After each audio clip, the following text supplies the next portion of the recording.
Hello again. I'm home now and still lavishing all the experiences. Still feeling super good and super juicy and absorbing. There's like this continuous flow of energy that I gained in Mexico that has been like this wave of consciousness and streams of so many different emotions and feelings and sensations and awarenesses that I'm still processing.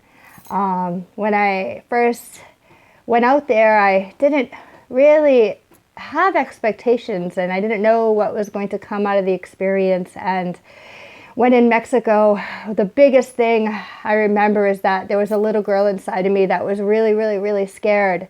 And I remember her being there before I went. I had started my moon cycle 2 days before being in Mexico, and all this insecurity was bubbling up inside of me, and emotional need and desire to be wanted and loved and feeling a real craving for attention inside of me.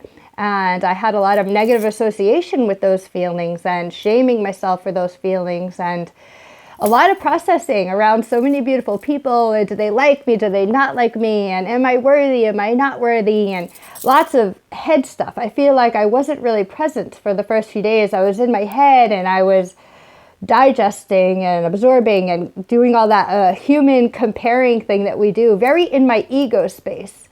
And then I had an amazing healing session with Monique and Peter, and the next day I remember feeling far more settled and integrated and at one with the little girl inside of me. And I felt that before then, but there was just like this flow of experience that I was in and out of. And I remember I finally came into that place of witness consciousness where I was able to witness the voices in my head, the archetypes inside of me, and acknowledge them. And I could love the little girl inside of me, let her voice be heard, feel her voice, let it flow through me, but not attach to it and let it own me and take over me. And I feel like I came into my power. I'm feeling really juicy and alive and inspired to create magic for people. I had taken a break from doing workshops and facilitating group space and was just doing one-on-one experiences. But I'm feeling more confident and ready to create some group dynamic experiences. It's just absolutely divine, and I hope this continues for me. And then so many awarenesses about the oneness, about everything that we are, about my place in this world and how I'm supposed to be here. We're all supposed to be here. We all have our place. We are all connected, and I'm in this physical body, but this physical body is also connected to all the physicalities and the non-physicalities of this universe and this dimension and every other dimension. It's just absolutely divine. And this is just another witnessing of my experience, and I know that there is more to come.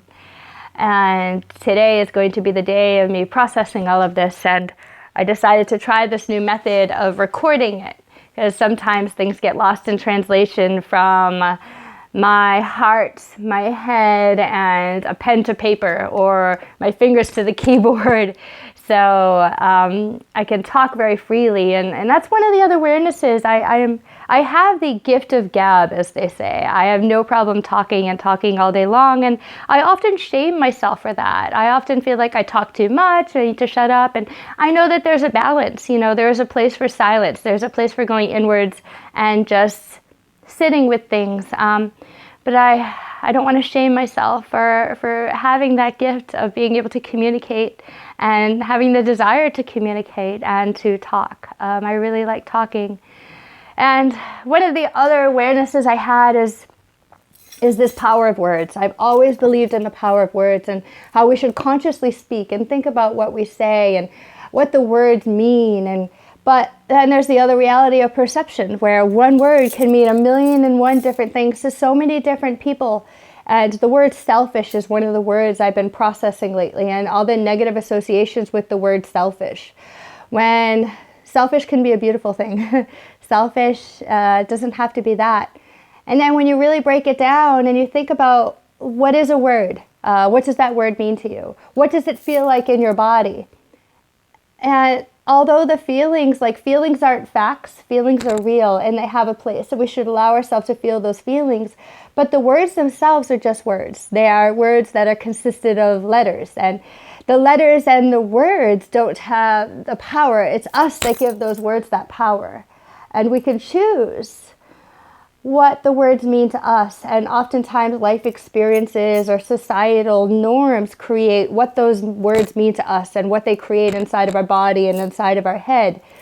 But I'm just breaking down words and breaking down my feelings and really diving deep into all of it and asking all the whys and the hows and the continuation of questions that goes on and on and on and on.